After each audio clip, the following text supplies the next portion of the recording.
My name is Emily Harris. I am 36 years old, and the morning after my husband's funeral, his family tried to evict me from my own house. Robert's voice cracked through the living room like a judge's gavel. Pack your bags. Stephen lifted my mother's heirloom chair as if it weighed nothing. Margaret didn't raise her voice. She raised her eyebrows. You're not blood. Cardboard scraped hardwood. The lock on the front door looked freshly gouged. I tasted metal and said, quietly, you forgot one thing. They laughed. But what they didn't know was that Daniel had planned for this day years ago. Before I continue, tell me where you're watching from. And hit like and subscribe if you've ever been betrayed by family. I grew up believing that if you worked hard enough, people would respect you. It's the kind of lesson you learn in a small town where every dollar matters and every neighbor remembers what your parents did 10 years ago. I was a nurse before I was anything else before Daniel. Before the Harris name wrapped itself around me like barbed wire, I spent long nights in fluorescent-lit corridors, where the smell of antiseptic clung to my clothes and the buzz of monitors felt like a second heartbeat. That was my world. Clean, hard, and honest. When I met Daniel, it was late on a Wednesday night at the emergency wing. He'd rushed in with a bleeding golden retriever someone had pulled off the highway. His scrubs were stained, his hair messy from hours at the clinic. But his voice, God. His voice was calm. He knelt beside that animal, pressing gauze with steady hands, whispering words that weren't meant for anyone but the terrified creature. I remember the tang of blood, the harsh click of the fluorescent lights, and the way his eyes met mine across the chaos. Something unshakable lived there. Something that made me believe home might not be a place, but a person. Daniel Harris. He was the kind of man who fixed things without fanfare. He repaired broken fences, rescued strays, and always paid in cash at the diner because he didn't want the waitress to count on tips that might bounce. He laughed with his whole face. That's what drew me in the honesty of his joy. But honesty doesn't count for much at the Harris dining table. I'll never forget the first dinner at their house. The air smelled of roast beef and garlic bread, but underneath it was the faint odor of polish, like the wood itself had been scrubbed too clean. The chandelier above the table gleamed like an interrogation lamp. Margaret Harris set the dishes down with grace that was just sharp enough to remind you whose house it was. I smiled, trying to find my place, when she looked me over with the faintest smirk. She's practical, Margaret said, her fork poised like a weapon. The word landed softer than an insult but cut sharper than any. I laughed politely, though my stomach nodded. Robert cleared his throat. Practical's important, Margaret, especially when Daniel insists on charity cases at the clinic. His eyes flicked toward me like I was Exhibit A. I swallowed the bitterness, but it carved deeper than I realized. I thought, maybe, it was nerves. Families need time. So I smiled, passed the bread, and reminded myself Daniel's hand was warm against my knee under the table. His squeeze said, I'm here. Months later, Daniel proposed. He did it in the most Daniel way possible, no grand gesture. No ring hidden in champagne. We were in the clinic after hours, cleaning cages, the smell of disinfectant sharp in the air. He pulled a simple box from his pocket and said, Emily, I don't want to imagine a day without you. My yes felt like oxygen. But Robert had other plans for that moment. He called it a pre-wedding talk. It was less talk, more interrogation. We sat in the Harris living room, where the grandfather clock ticked too loudly. Margaret perched in her chair like a queen overseeing court. Robert leaned forward, hands clasped. You understand, Emily. Family property has always stayed in the bloodline. The house, the land, the clinic. Daniel is young and romantic, but business is business. A prenuptial would be best. Sensible. Don't you think? And it was not no, said Ape. I looked at Daniel. He shifted in his chair, jaw tightening. Dad, not now.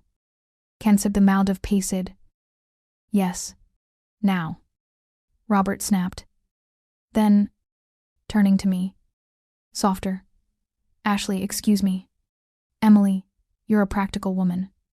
Surely you see the importance of legacy. We have to some more disputed help decked. I nodded politely. Because what else could I do? But inside, I was on fire. Legacy, to them, was just another word for control. At our engagement party, I found refuge outside. It was cold, the kind of Virginia night that bites through thin dresses. I wrapped my arms around myself, staring at the frost forming on the porch railing. That's when Uncle Henry appeared, smelling faintly of cigar smoke and cedar. He draped his old coat around my shoulders. Don't mistake their manners for mercy, he muttered, eyes narrowing back toward the house. They'll never love you the way Daniel does. The Anipont. I didn't know it then, but his words would matter later. Thanksgiving came, my first as part of the Harris family. Margaret orchestrated the dinner like a performance. She seated me at the far end of the table. So far from Daniel, it felt like exile. The cranberry sauce was too sweet, the turkey too dry. But none of it mattered, because every conversation died when I joined it. Forks clinked against china. Eyes avoided mine. I realized silence could be louder than shouting. Still, I clung to Daniel. At St. Peter's on our wedding day, the bells tolled overhead. Daniel leaned in as we walked the aisle. We're a team, he whispered. His smile was radiant, and for a moment, the side glances and tight-lipped smiles from his relatives faded. All I saw was him. Daniel's heart was different from theirs. I saw it one night when a shelter called with a wounded hawk. He didn't hesitate, even though it was past midnight. In the clinic, under the surgical lamp, the metallic tang of blood in the air. He worked tirelessly. Bad business. Robert called it later. But I saw the truth. Daniel chose love over optics. I didn't know it then, but those choices were already building walls between him and his family. 3 months before his death, we attended his cousin's wedding. The reception was loud, bass thumping through the floor. I excused myself to the restroom and came back to find Robert, Stephen, and Matthew huddled together. Their voices carried over the music. When Daniel goes, the property comes back to us. Right? Stephen asked. Of course, Robert said smoothly. It always has. Emily's temporary. She'll get her trinkets. But the house, the clinic, the land, all of it returns to blood. Pellet she water is nifterisly. Margaret added. The only challenge will be getting her to leave quietly. Women like that never know when to go. We thinks the gate of properta. My stomach twisted. I pressed myself into the wall, hearing every word. The DJ's lights spun red and blue, painting their faces like masks. I tasted metal again, like blood in my mouth. That night, back in our kitchen, Daniel saw something in my face. What happened? He asked, pouring us wine neither of us drank. I heard them. I whispered. They think everything comes back to them. They think I'm nothing more than a placeholder. As PS is one ready. Daniel was silent for a long moment. Then he went to his study, returned with a thick folder, and spread it across the table. His hands trembled just slightly. Inside, deeds, wills, notarized letters.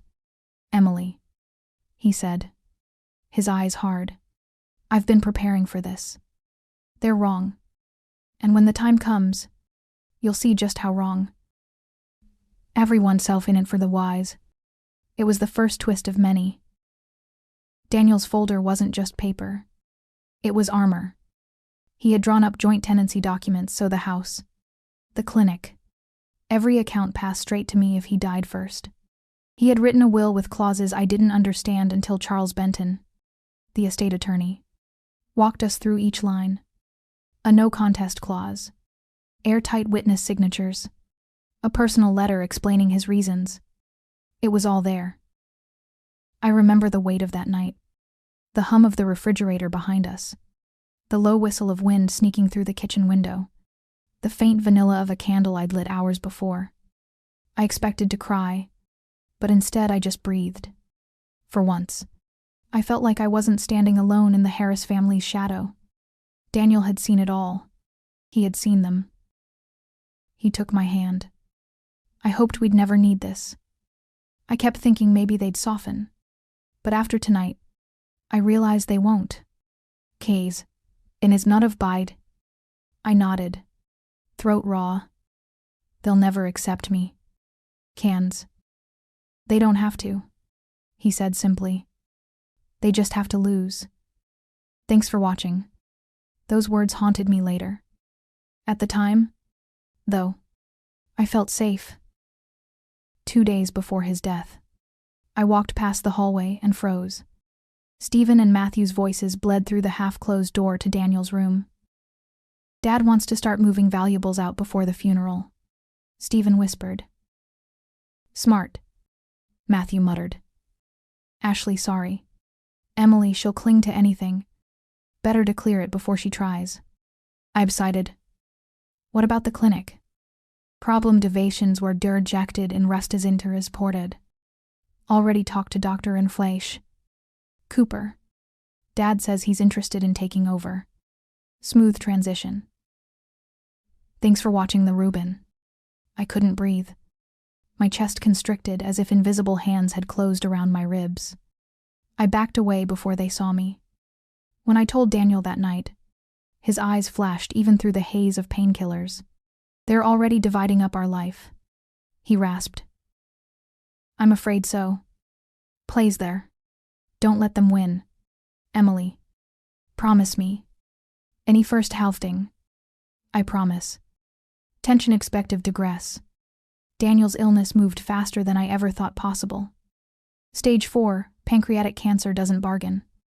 6 weeks from diagnosis to the morning I held his hand and whispered goodbye. The golden October light streamed through our bedroom windows as if the world was mocking me with beauty. The smell of morphine still lingers in my mind, sweet and metallic. At St.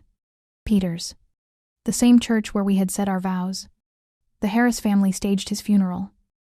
Margaret dictated flowers, befitting our name.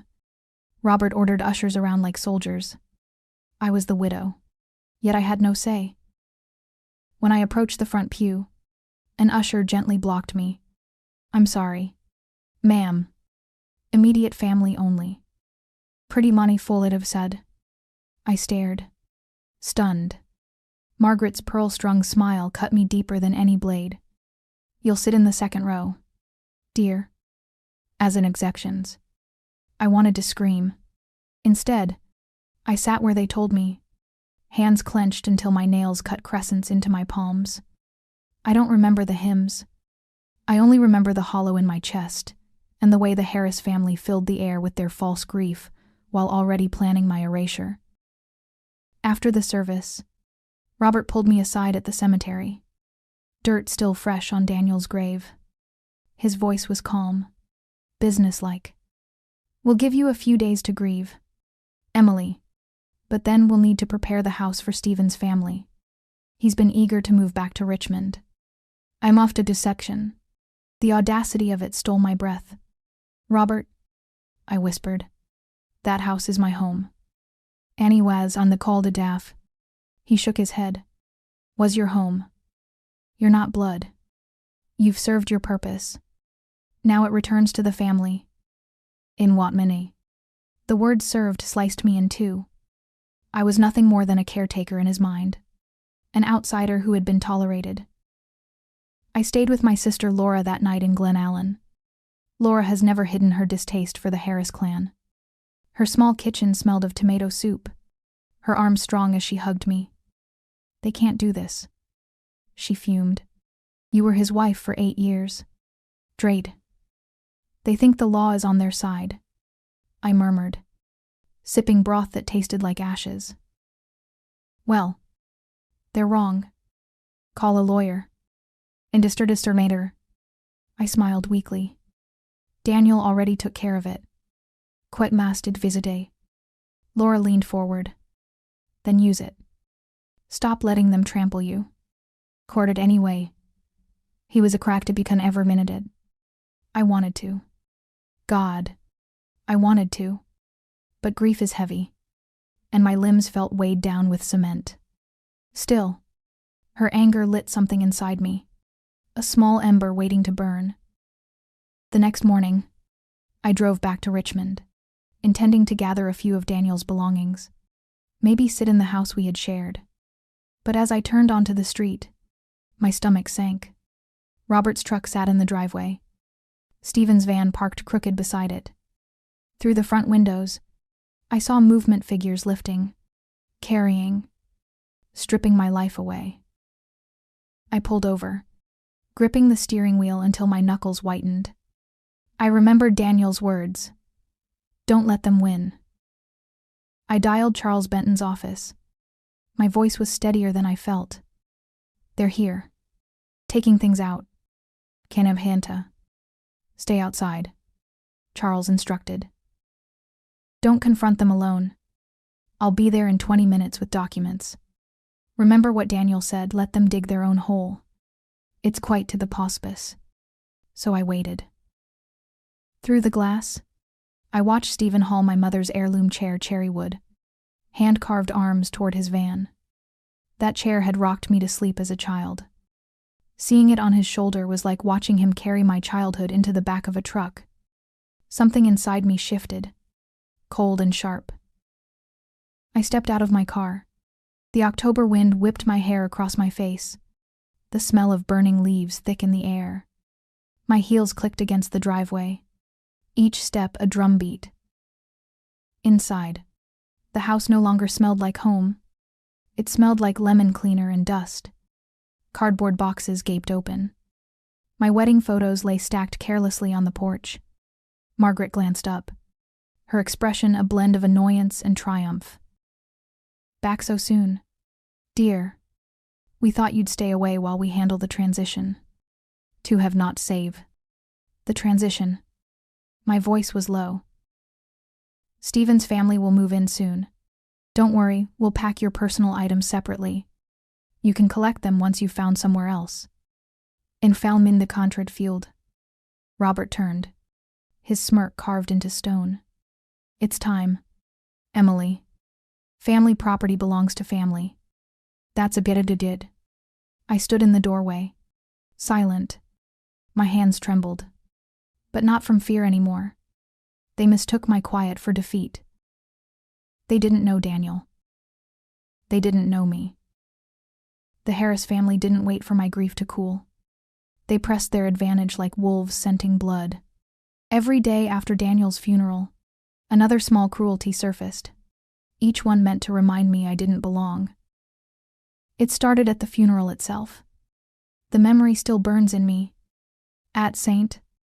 Peter's, with incense lingering in the air and the organ playing low, I walked to the front pew, ready to sit where any wife should.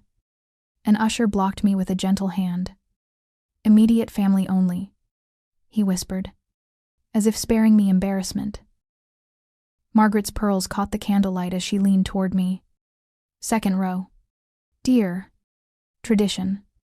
This is my best ofting and helps after discave to doing the faded. Tradition.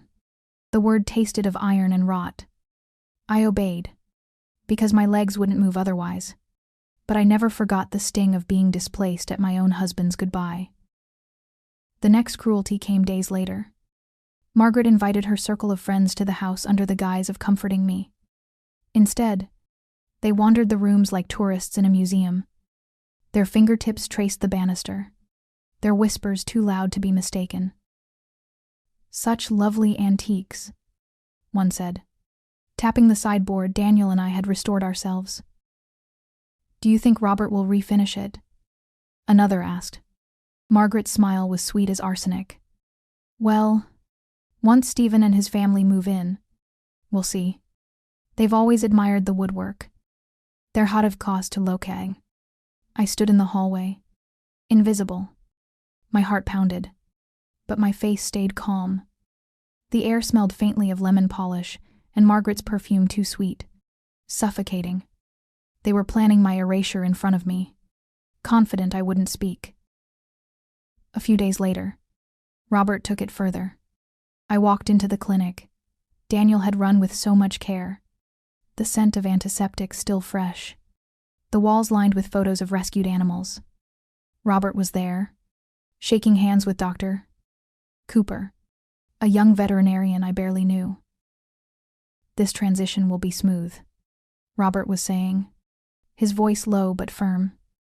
"Daniel would want the practice in capable hands. Because I bring the whitehead of Infey. Capable hands. As though mine were not." Dr. Cooper noticed me, startled. He mumbled a polite greeting and handed me his card before Robert ushered him away. I turned the card over.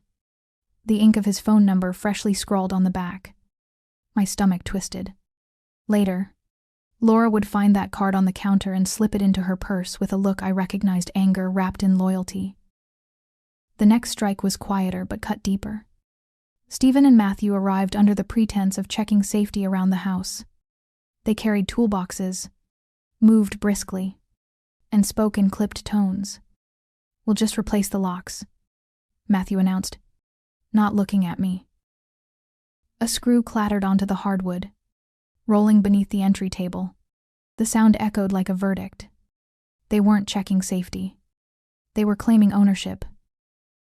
I watched, paralyzed. As the cylinder was swapped out, the smell of metal filings filled the hallway. When they were done, Stephen handed me a spare key with a smirk. "So you don't feel left out." "I rare, and in the minute speak it for Mary did. Left out of my own home." That night, I called Charles Benton. My voice trembled as I told him what had happened. For the first time, I heard hesitation on his end. "Emily, the Harris name carries weight in this town. They've got friends in the courthouse. I need to tread carefully." Kajajas. My heart sank. "So you're saying—" "I'm saying I'll stand by the documents Daniel prepared. But you need to be patient. Timing is everything. Tell Nick, it wasn't a betrayal. Not yet. But it planted doubt. Even my supposed ally had to balance truth against the Harris shadow." And still, the assaults continued. Uncle Henry caught me on the porch one evening, his old hat crumpled in his hands. His eyes were roamy but sharp. "They think kindness means consent," he muttered. "Don't let them mistake your silence for surrender. Every chala's coffet is a besht." The porch smelled of damp leaves, the wood beneath us creaking with age. I nodded, the words lodging deep in me. Henry had never defended me openly at family gatherings. But here, in the quiet, he offered what no one else would: honesty. But it was the memory of Daniel's letter that cut deepest. I found myself rereading it late at night, his handwriting curling across the page like his voice in my ear. "If you are reading this, it means I am not here to stop your cruelty. For 8 years, I have watched you treat my wife as an outsider. You've mistaken her patience for weakness. She is not weak." Every line was a wound, but also a shield. I clung to it as the Harris family pushed harder, faster. The breaking point loomed. I could feel it in the pit of my stomach every time Stephen's van pulled into the driveway or Margaret's perfume drifted through the halls. Each insult, each theft, each whispered plan chipped away at the person I had been. And then came the day I saw Stephen lift my mother's heirloom chair, that cherry wood cradle of my childhood, and carry it like plunder. That was the moment the ember Laura had lit in me turned into fire. I didn't confront Stephen that first second. I just watched, my hands cold at my sides. The sight of that chair vanishing toward his van was worse than any insult Margaret had ever thrown at me. That chair wasn't Daniel's, wasn't theirs. It had been my mother's. The Harris family wasn't just stealing Daniel's legacy now. They were clawing pieces of me. Inside the house, the dismantling accelerated.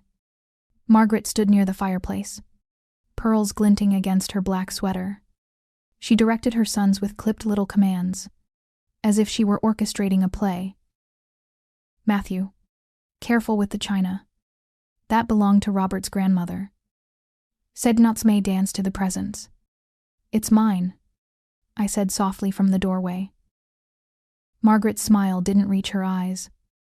"Oh, dear, you've mistaken things again. Everything in this house is Harris family property. We'll let you keep your clothes and personal effects. Jest of Rexes of Manchi," she said, personal effects like it was garbage. Robert emerged from the study with a stack of papers, his expression carved from granite. "We'll need to clear the desk by tomorrow. Stephen's going to use that space once he moves in. Kintanny fine." I stared at him, feeling my pulse hammer against my throat. "That's Daniel's desk. And my disdail of the fire leave-in white." He didn't blink. Was Daniel's desk. I was see Avit. The distinction hung in the air like a noose. Laura came by that afternoon. She walked through the house with sharp eyes, noting every box, every displaced piece of furniture. "In the kitchen," she whispered. "They're staging a coup. They're not even subtle. Could intation be intation?" "I know," I said. My hands trembled as I poured coffee. The mug clinked against the counter. Laura's voice dropped even lower. I overheard Robert talking to someone outside the clinic. "Dr. Cooper. He's already promised him the practice. A handshake deal. Come Stenwan find." The coffee turned bitter on my tongue. "He can't. The clinic was Daniel's. I green will marable." Laura leaned closer, her eyes fierce. "Then stop letting them write you out. You have the papers, don't you? The will, the deeds. Blake's friend Tin." I nodded. "Charles has them. Just accept it and then make them pay. January find of the dress to dude. I wanted to, but every time I stepped into that house, surrounded by their confidence, I felt like I was shrinking. The weight of their certainty pressed down on me until I couldn't breathe. One evening, I walked into the dining room to find Margaret and her friends again, glasses of wine in hand. They laughed as they discussed redecorating. "The wallpaper has to go," one said. "Yes," Margaret agreed. "It's so, Emily, plain. We'll bring back the old colors. Something more fitting." And we did it. They didn't even lower their voices. I stood there until one of the women finally noticed me. "Oh, Emily, dear, we didn't see you." People breastbined it as her prize. "Yes, you did," I whispered. But they just laughed and turned back to their plans. That night, I lay awake at Laura's, staring at the ceiling fan, spinning shadows on the wall. Daniel's voice echoed in my memory. "Don't let them win." The Harris family wanted me erased. Every insult, every stolen piece of furniture, every whispered plan was a scalpel, carving away my identity. The final blow before everything cracked came on a gray morning when I returned to the house. Rain drizzled against the windows.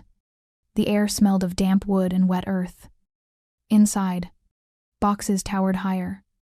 My wedding album lay open on the table, pages bent from careless hands. And in the middle of the living room, Robert stood tall, his voice booming. "By sunset, Emily, we'll have this place cleared. You can collect whatever remains." My throat went dry. Stephen and Matthew grunted as they lifted another piece of furniture. Margaret stood by the window, arms crossed, watching me like a hawk. Something in me snapped. I thought of Daniel's binder, the signatures, the notarized seal. I thought of his letter, each line etched with his fury at their cruelty. I thought of Uncle Henry's warning, of Laura's anger, a ting of the chair that should have been rocking in my mother's living room instead of rattling in Stephen's van. And I felt it the shift from victim to witness, from witness to fighter. I didn't scream. I didn't beg. I simply stood taller, my voice steadier than I thought possible. You're taking what doesn't belong to you. After waited it often on the man. Robert smirked, the kind of smirk that said he believed law and blood were the same thing. No, Emily. We're taking back what was always ours. All have not made true mightness. I let the silence stretch. The tick of the mantel clock filled the room. The sound of boxes scraping against the floor became a drumbeat. My hands stopped trembling. Because I knew something they didn't. They thought their power was in their bloodline. Mine was in Daniel's foresight. That was the day I stopped shrinking. That was the day I decided I would not just endure, I would fight. The escalation was complete, and the breaking point had finally come. The air in the house had grown thick with the weight of unsaid things. The loud creak of floorboards underfoot was the only sound as I walked through the hallway, each step echoing in the silence. Stephen and Matthew were in the living room, still moving things, still acting like they had the right to take what didn't belong to them. The pieces of our life were being dismantled before my eyes. I stood in the doorway, watching them for a long moment. Stephen had a chair in his hands, and Matthew was stacking another box of my personal items by the door. They were too busy, too wrapped up in their entitlement to notice me. Robert appeared next, his broad shoulders filling the space between me and the front door. The air around him seemed to darken. He gave me one of those looks half smug, half dismissive, as if I were an inconvenience he couldn't shake off. It's time for you to leave, Emily, Robert said.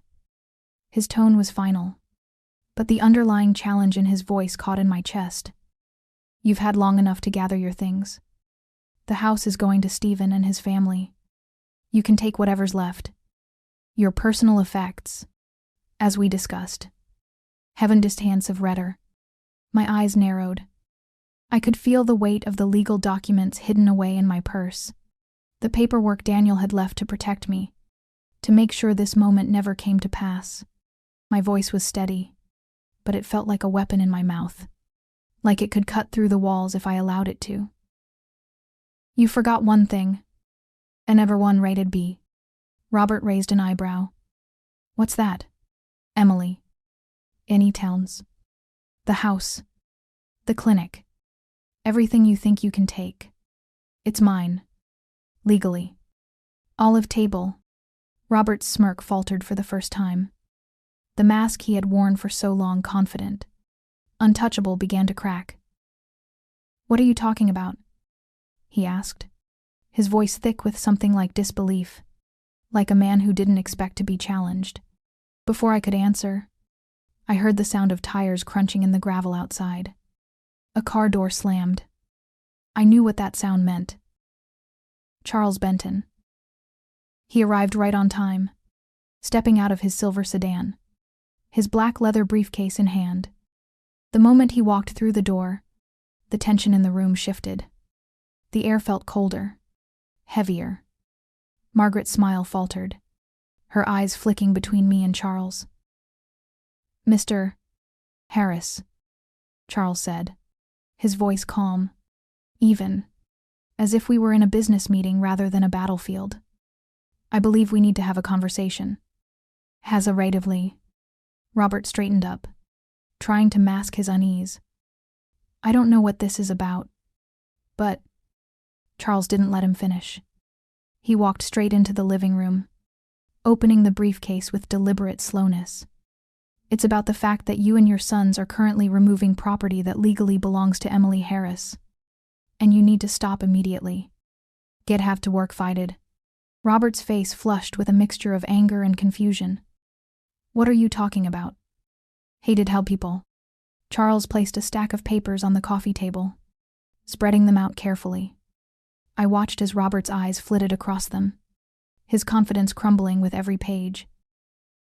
This is the will of Daniel Harris, the joint tenancy agreement, and the no contest clause, Charles said, his finger pointing to the first document. Everything Daniel owned: his house, the clinic, all assets was left to his wife, Emily. And we were best exactlich to the ruled on the watch, and all this now tape-alled. For a moment, there was only silence. The only sound was the crackling of the fire in the hearth. Stephen stopped mid-movement, eyes widening. Matthew froze, his hand still on the box of photographs he had been shoving into the van. "This is absurd," Robert hissed, his face turning red. "Family property doesn't belong to her. It belongs to us. Always has.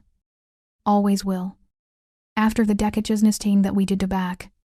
Charles's eyes flicked up, a cold glint in them. "You're wrong, Robert.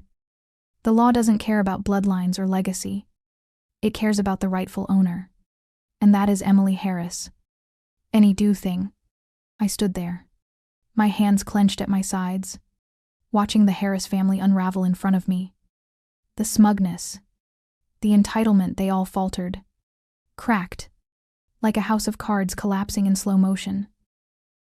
"Family property," Charles continued, "is defined by the legal documents that Daniel set in place long before he passed. He had the foresight to prepare for this moment, to protect his wife from exactly this, your attempt to take what isn't yours.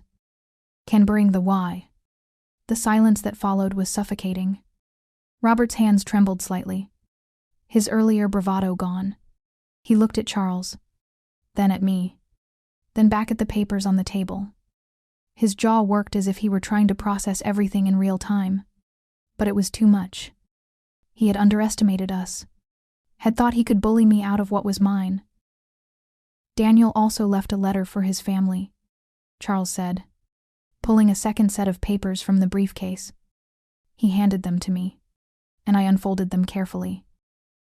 The letter was Daniel's handwriting, sharp and clear, each word carrying his unmistakable voice. "If you are reading this, it means I am no longer here to protect Emily from your cruelty." I read aloud, my voice steady but raw. "For 8 years, I've watched you treat my wife as an outsider. You've made her feel unwelcome, like a temporary part of the family. You've mistaken her patience for weakness. She is not weak. Be deformed." I looked up as I finished the letter. Robert's face had gone pale. His hands, still clutching a glass of water, shook slightly. "I don't care what you say," Margaret hissed, her face twisted in rage. "You can't just take everything. The clinic is Robert's. Actually," Charles interrupted, his voice calm. "The clinic was Daniel's. He bought Robert out 3 years ago. The deeds are here to prove it. That is way." The truth was unfolding in real time, a tapestry of Daniel's quiet defiance. He had known his family's greed, had seen it for years, and had set everything in place to protect me. I was no longer just a woman standing in the doorway. I was the rightful owner of everything they thought they could steal. And as they looked at each other, their faces a mix of anger and defeat, I saw the true weight of Daniel's love for me, not in what he left behind, but in how he had prepared me for this exact moment. "This doesn't end here," Robert growled, but his words held no power. I met his eyes, my voice low but firm. "No, Robert. It ends right here." And one of the set of caught of the Canas. The Harris family left that day with their pride in tatters, their boxes emptied, their voices trembling as they tried to salvage dignity. The air in the Victorian house was thick with the scent of lemon cleaner and dust, but the weight of their arrogance had finally lifted. I walked through each room slowly, my footsteps echoing against bare floors that moments ago had felt stolen. My mother's chair sat back in its corner, rocking gently as though Daniel himself had placed it there. I stood in the kitchen, the same place where Daniel had spread out the documents months before. The table still bore faint scratches from the night he slid that thick folder toward me. Now those papers weren't just words on a page, they were my shield, my weapon, my proof. But as Charles packed his briefcase, he hesitated for just a breath. "Emily," he said, his voice quiet. "They won't stop here. Men like Robert don't surrender. They regroup." End quote. I knew he was right. Robert's glare as he left the house was not defeat, it was a vow. He would come again. From another angle. With another scheme. Later that evening, Laura came over. We sat in the dim light of the kitchen. Mugs of tea steaming between us. The dishwasher hummed in the background. She reached across the table and squeezed my hand. You did it. You stood your ground. Couldn't get a perfect the latest next was Brie. I smiled. But it wasn't victory I felt. It was resolve. Because I knew this wasn't over. Not yet. That night, I climbed to the attic with a flashlight. The crawl space was low. Wood dry and splintering beneath my hands. Dust swirled in the beam of light, clinging to my clothes. My fingers brushed against something wrapped in old cloth. I pulled it free. A ledger. Initials carved into the cover that weren't Robert's. Daniel had mentioned it once in passing. The old family records his grandmother had kept. If the contents were what I suspected, they could shatter the myth of Harris' legacy entirely. I didn't open it that night. I didn't need to. Just holding it, feeling its weight, was enough. They thought they had destroyed me. They thought I was weak, temporary, an intruder in their bloodline. But they had only given me the weapon I needed. And when the time came, I would use it. If you've ever felt like the outsider in your own family, you know the sting of being dismissed, erased, or pushed aside. My story isn't just about loss. It's about standing up when everyone expects you to fold. Daniel may be gone, but the fight he left me is far from finished. So stay with me, because what happens next will decide whether the Harris family's grip on their so-called legacy finally breaks for good. If you've ever felt like the outsider in your own family, subscribe. This story isn't over.